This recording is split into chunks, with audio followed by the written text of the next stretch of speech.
Hello mic work பண்ணி hello நான் போய்க்கிறேன். மைக் ஒர்க் பண்ணலையா தம்பி? பேட்டரி இருக்கா? ஹலோ ஹலோ ஹலோ கேட்குதா? எங்கள் வாழ்வும் எங்கள் வளமும் மங்காத தமிழன்று சங்கே முழங்கு. அன்பர் பணி செய்ய என்னை ஆளாக்கி விட்டு விட்டால் இன்ப நிலை தானே வந்து இதும் பெற. இந்த ஒரு புனிதமான இடத்துல நல்ல காலை பொழுதுல மிகச்சிறப்பாக உங்களுடைய கல்லூரியை வழிநடத்தி செல்கிற இனிய நண்பர் முதல்வர் திருமிகு சசிகலா மெர்லின் சசிகலா அவர்களுக்கும் பேராசிரியர் பெருமக்களுக்கும் நாளைக்கு ஆசிரியர் பெருமக்களாக, பேராசிரியர் பெருமக்களாக, ஊடகவியலாளர்களாக, இதழாளர்களாக, பத்திரிகையாளர்களாக, தொல்லியல் ஆய்வாளர்களாக,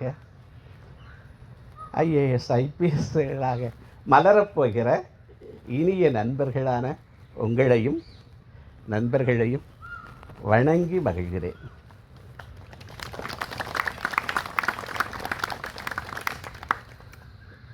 இன்றைக்கி வள்ளல் அழகப்பருடைய புனிதமான இடத்துல நம்மெல்லாம் குழும்பி இருக்கோம்.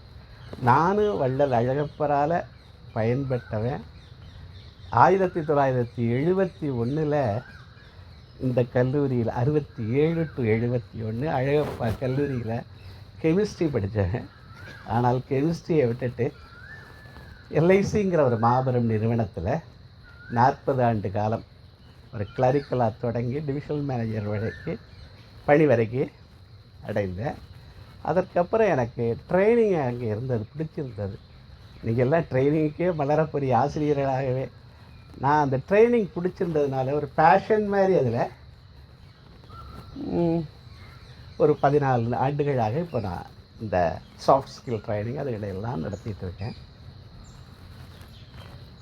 நிறைய யூடியூப் வினஜித் தான் அப்படின்னு போட்டால் கிட்டத்தட்ட 400 வீடியோ இருக்குது. ஏன்னா யூடியூப்னு சொன்னால் இன்னொன்று என்ன சொல்லுவாங்க, சப்ஸ்கிரைப்பாங்க இல்லையா? இருக்குது பாருங்கள்.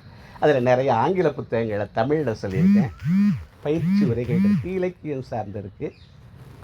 இப்போது வள்ளல் அழகப்பரை பற்றி சில வார்த்தைகளை இங்கே பகிர்ந்துக்கிட்டு ஒரு நல்ல ஆங்கில நூலை பேஸ் பண்ணி ஒரு உரையை உங்களுடைய கல்லூரியில் கொடுக்கலான்னு நினைக்கிறேன். நான் முன்னாடி உங்கள் கல்லூரியில் 3-4 முறை வந்திருக்கேன். அம்மா வந்ததுக்கு அப்புறமும் 2 முறை வந்திருக்கேன். இப்பொழுது வள்ளல் அழகப்பர் இந்த பாம்பாடும் இடமெல்லாம் பந்தாடுகிறது மாதிரி ஒரு விளையாட்டு கல்லூரிகள் எல்லாத்தையும் உருவாக்கினார். இந்த பகுதிகளில் அந்த காலத்தில் எதுவும் இல்லை, அப்போ இவ்வளவை உருவாக்கினார். மரங்கள் எல்லாம் வரக்கூட இல்லையா, அதுக்கெல்லாம் ஒரு ஸ்பெஷலான ஏற்பாடு பண்ணி அந்த மரங்கள் வைக்கிறதுக்கெல்லாம் ஏற்பாடு பண்ணாராம். அவர் பன்முகத்திறமையாளர். ஆனாலும் ஒன்று தான் நம்மகிட்ட மிஞ்சுது. என்னெல்லாம் அவருக்கு திறமையாளர்னா, அந்த காலத்திலேயே அவர் பைலட் ட்ரைனிங் முடித்தவர், தனி விமானம் வச்சுருந்தவர். சரியா? அது எத்தனை பேருக்கு தெரியும்? ஆலை அதிபர். கேரளாவில் ஜவுளி வியாபாரம் ஆலை தொடங்கினவர். ஆனால் அது எத்தனை பேருக்கு தெரியும்? அங்கே ஒரு அழகப்பா நகரையே உருவாக்கினவர். அது தவிரவும் அங்கே ஒரு குடியிருப்பையே உருவாக்கி, அதான் அழகப்பா நகராட்சி. அதாவது வேலை பார்க்குறவங்களுக்கு அவருடைய சிந்தனை அப்படி இருந்திருக்கு. அவர் லாப நோக்கம் மட்டும் இல்லை, தொழில் தொடங்கிறது லாபத்துக்கு தான், செய்க பொருளை நிச்சயது திருக்குறள். ஆனாலும் அங்கே இருக்க எம்ப்ளாயீஸுக்காக ஒரு குடியிருப்பை உருவாக்கி, பள்ளியை உருவாக்கி எல்லாம் இன்னும் இருக்குது. நான் சொல்கிறது 1943 சொல்கிறேன். அப்போ இன்றைக்கும் அது ஒரு பெரிய நகராக அங்கே வளர்ந்துருக்கு. அப்போ அதை கூட பேசலை. ஆனாலும் எது பேசப்படுகிறது? இவ்வளவு அவர் காப்பீடு இன்சூரன்ஸு நான் சார்ந்த துறையில் காப்பீடு தனியார் காப்பீடை முதல்ல தொடங்கினவர். அவர் ஒரு கம்பெனி இருந்தது அவர் பேர்லேயே. வங்கி தொழில் இருந்தது.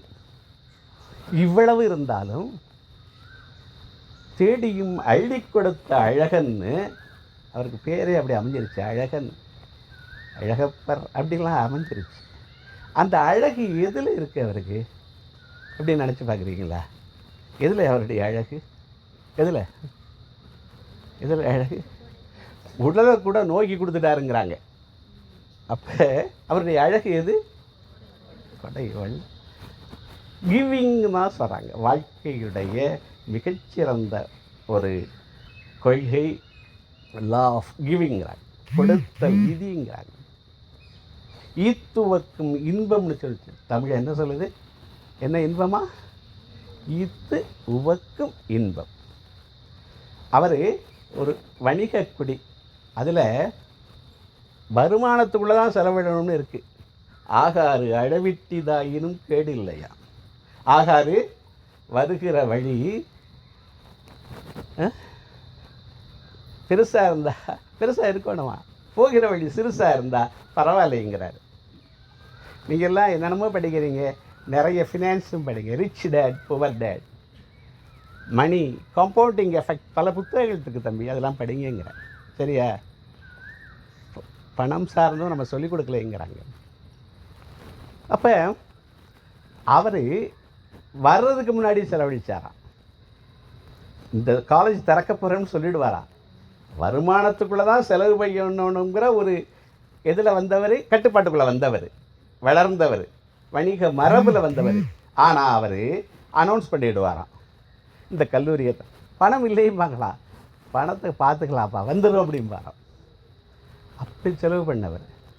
சிறுக கட்டி பெருக வாழ் அப்படிங்கிற கொள்கை இந்த பகுதி ஆட்களுக்கெல்லாம். என்ன கொள்கை? சிறுக கட்டி பெருக வாழ். திருப்பி சொல்லுங்கப்பா, பார்த்துக்கிட்டே இருந்தால் பயமாக இருக்குது எனக்கு. சரியா? கொஞ்சம் ரெஸ்பாண்ட் பண்ணுங்க. ஆனால் அவர் கட்டினதெல்லாம் பெருசு பெருசு. இந்த கல்லூரிகளை நீங்கள் பார்க்குறீங்களே, எல்லாம் கல் கட்டடம். இங்கே கட்டுற போதே நன்றி உணர்வு. நான் இங்கே பேசலான்னு இருக்கேன். கிராட்டிடியூட். அவருக்கு யார் யார் உதவினாங்களோ, அந்த மான்கொம்பு ஹாஸ்டலும் இருக்குது, அது ஒரு ஆங்கிலேயருடைய பேர். அந்த மாதிரி இதை கட்டுற போதே அந்த இன்ஃப்ராஸ்ட்ரக்சரையும் கட்டினார். அப்போ எவ்வளவு தொலைநோக்கு பார்வை! 1947 வந்திருக்கு. இன்று அன்றைக்கே தொழிற்கல்வி இன்ஜினியரிங் காலேஜ் திறந்துட்டார். 10 லட்சம் ரூபாய் சென்னையில் இந்த டெக்னிக்கல் எஜுகேஷனுக்காக ஒதுக்கியிருக்காரு. அதான் அழகப்பா இன்ஜினியரிங் காலேஜாக அங்கே மலர்ந்தது. திருவாங்கூரில் தமிழுக்காக, திருவாங்கூர் எங்கே? மலையாள தேசம், கேரள தேசம். அதில் தமிழ் இருக்கைக்காக யூனிவர்சிட்டி ஆஃப் ட்ராங்கூரில் அன்றைக்கு ₹1,00,000 கொடுத்தாராம். 43 லட்சம்னா இன்றைக்கி எவ்வளவு? அன்றைக்கு தங்க விலையும் இன்றைய தங்க விலையும் ஒப்பிட்டு பார்த்தாவே தெரியும் எத்தனை கோடி ரூபா அவர் செலவழிச்சிருக்காரு. காரைக்குடிய கல்விக்குடி மாத்திரல்ல, ஒரு ஆய்வு அரங்கம், உலகத்தரம் பெற்ற சிஇசிஆரை வருவதற்கு அவர் தான் காரணம். இவ்வளவு உங்கள்கிட்ட ஏன் சொல்கிறேன்னா, அவர் பன்முகத்திறமையாளராக இருந்தாலும் அவருடைய கொடைதான் இருக்கு. தக்கார், இந்த திருப்பேர் சொல்ல தெரியுமா? தக்கார் தகவீலர் என்பது, தக்கார் தகவீலர் என்பது அவரவர் அவரவர் எச்சத்தார் காணப்படும். எதால் காணப்படுமா? எதை விட்டுட்டு செல்கிறான்? சரியா? நீங்கள்லாம் எதை விட்டுட்டு செல்ல போகிறீங்க? அழகப்பருடைய புனித நிழலில் இந்த இடத்துல இருந்தாவே ஒரு மன அமைதி இருக்கும். நான் சில சமயங்களில் இங்கே வர்றது உண்டு. கொஞ்சம் நேரம் இருந்துட்டு அந்த கொஞ்சம் அமைதியாக ஒலிகள் எல்லாம் கேட்டு பாருங்கள், ஒரு ரொம்ப அமைதியாக இருக்கும். எவ்வளோ கேட்குது? அப்போ இவ்வளவு சிறப்பான ஒரு புனிதமான இடத்துல முதலாண்டு மாணவியர் தொடங்குறீங்க. 2ஆம் ஆண்டு வெளியில் போகிறதுக்கு ரெடி ஆகிடுச்சிங்க. இப்போவே சும்மா இருந்துடாதீங்க. ஒரு அப்பா ஒரு பையனை கேட்டாங்களாம், என்ன பண்ணுறாங்கன்னு. அப்பாவுக்கு உதவியாக இருக்கேன்னாராம். அப்பா என்ன பண்ணுறாரு? சும்மா இருந்து மாத்திரம் சுகம் பெற்றுறாருங்க. சரியா? இந்த நேரத்தில் நான் சொல்ல விரும்புவது அது. கொடுங்கள். எதை கொடுக்கலாம்? நீங்கள் எதையெல்லாம் இப்போ கொடுக்கலாம்? எதையெல்லாம் கொடுக்கலாம்? நீங்கள் எதையெல்லாம்மா கொடுக்கலாம்? சும்மா கொஞ்சம் ஒரு 2 நிமிஷம் பேசிட்டு போகலாம். எதையெல்லாம் நீங்கள் கொடுக்கலாம்? உங்களோட காசு பணம் கொடுக்க சொல்ல நான். சரியா? எதையெல்லாம் கொடுக்கலாம்? எதை கொடுக்கலாம்? உங்களால் முடிஞ்சதெல்லாம் எது? 5 லவ் லாங்குவேஜஸ்னு ஒரு புத்தகம், 5 அன்பு மொழிகள். நான் அதை விரிவாக அந்த இதில் அங்கே சொல்கிறேன். நம்மளால் கொடுக்க முடிஞ்சது என்னன்னு கேட்குறேன். இப்போ வள்ளலை எதுக்காக நினைக்கிறான்? அவரை எதுக்காக நினச்சிட்டு இருக்கான்? அவர் விட்டு சென்றதுக்காக. இந்த விட்டு சென்றது இன்ஃபைனைட் லைஃப், இன்ஃபைனைட் கேம்னு ஒரு புக் இருக்குது. என்ன? Finite game, infinite game. இது ரொம்ப நேரம் இங்கே உட்கார வேண்டாம், அதுக்காக முடிக்க சொன்னாங்க அம்மா. ஒரு 15 நிமிஷத்துக்குள்ளே முடிக்க சொன்னாங்க. அதுக்குள்ளே முடிச்சிடறேன். ஏன்னா நானே ரெக்கார்ட் பண்ணிக்கிறேன். இதை போய் நானே கேட்குறது உண்டு. நான் பேசுனதை நான் கேட்காட்டி வேறு யார் கேட்பா? என்ன நீங்கள் பேசுகிறீங்களா? கொடுத்துட்றேன், மைக்கை கொடுத்துட்றேன். அதாவது இதை மாத்திரம் சொல்ல ஆரம்பித்ததை சொல்கிறேன். கேமில் ஃபைனைட் கேம், இன்ஃபைனைட் கேம்னு 2 சொல்கிறாங்க. ஃபைனைட் கேம்னா என்ன கரெக்டாக 4 நிமிஷத்தில் முடிப்போம். ஃபைனைட் கேம்னா என்ன? ஒரு முடிவுள்ள விளையாட்டு. அருமை சார். அதாவது இப்போ ஒரு ஃபுட்பால் கேமு, எத்தனை மணி நேரம், எவ்வளவு கோலு, ஜெயிச்சுட்டாங்க, தோத்துட்டாங்க. ஆனால் இன்ஃபைனைட்டாக இருக்கான். முடிவில்லாத விளையாட்டுக்கள் என்ன? விளையாட்டுன்னு இல்லை, முடிவில்லாத விஷயங்கள் என்ன? லைஃப், வாழ்க்கை. அப்புறம் வாழ்க்கையில் இன்றைக்கு ஜெயிச்சிட்டு நாளைக்குன்னு இல்லை, வேறு ஹெல்த் சொல்கிறாங்க, ஆரோக்கியம் சொல்கிறாங்க, லேர்னிங் சொல்கிறாங்க, சாந்துணையும் கல்லாதவாறுனாரு. அப்போ இந்த வாழ்க்கையில் இன்ஃபைனைட் கேம் அது. அதில் சிறப்பாக அமையணும்னா எதையெல்லாம் கொடுக்க முடியும் அப்படிங்கிறது தான் இந்த முடிவில்லாதது. இதில் வெற்றினா நேற்றைய என்னை விட இன்றைய நான் மேம்பட்டிருக்கணுமா? வெற்றினா என்ன? இதில் போட்டிகளில் வர்த்தி ரைவல் யார்? எனக்கு நான் தானா? வர்த்தி ரைவல் யார்? உங்களுக்கு நீங்கள் தான். நேற்றைய உங்களை விட இன்றைய நீங்கள் மேம்பட்டிருக்கணும்.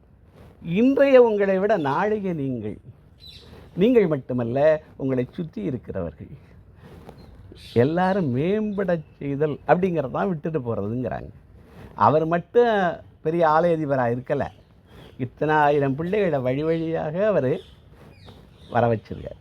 அது மாதிரி உங்களுக்கு நிறைய வாய்ப்பு இருக்குது. நான் முதல்ல சொல்கிற போது சொன்னேன், நீங்கள் ஆசிரியர்கள், பேராசிரியர்கள், தொல்லியல் துறை ஆய்வாளர்கள், இதழாளர்கள், ஊடகவியலாளர்கள் நிறைய இருக்குது. சரியா? தேடினால் தேடாததும் கிடைக்கும். சொல்லுங்கள். தேடினால் தேடாததும். தேடி பாருங்கள், நிறைய இருக்குது இன்றைக்கி வாய்ப்பு. இந்த செய்திகளோடு எதையெல்லாம் கொடுக்கலாம்னு யோசிங்க. நல்ல சொற்களை சொல்லலாமா? சரியா? ஒரு சர்வீஸ் கொடுக்கலாமா? நம்மளாட முடிஞ்சது. சரியா? சின்ன பரிசுகள் கொடுக்கலாமா? 5 சொல்கிறாரு. அப்போ இந்த அருமையான வாய்ப்பை எனக்கு நல்கிய, அதுவும் வள்ளலிடத்திலே, இந்த புனிதமான இடத்திலே வள்ளலை பற்றி சொல்லுகிற வாய்ப்பையும், அவர் மூலமாக நாம் எது கற்றுக்கொள்ள வேண்டும் என்கிற ஒரு எண்ணத்தை விதைப்பதற்கு எனக்கு அருமையான ஒரு சந்தர்ப்பத்தை தந்த நமது பெருமைக்குரிய முதல்வர் திருமிகு சசிகலா அம்மையாரையும் அவரோடு இணைந்து மிகச்சிறப்பாக பணியாற்றுகிற பேராசிரியர் பெருமக்களையும் நன்றி செலுத்துகிறேன். உங்களுக்கெல்லாம் என்னுடைய அன்பான வாழ்த்தும் பாராட்டும் எல்லாம். மகிழ்ச்சி. நன்றி. இந்தாங்க, 14 நிமிஷம் ஆயிருக்கு.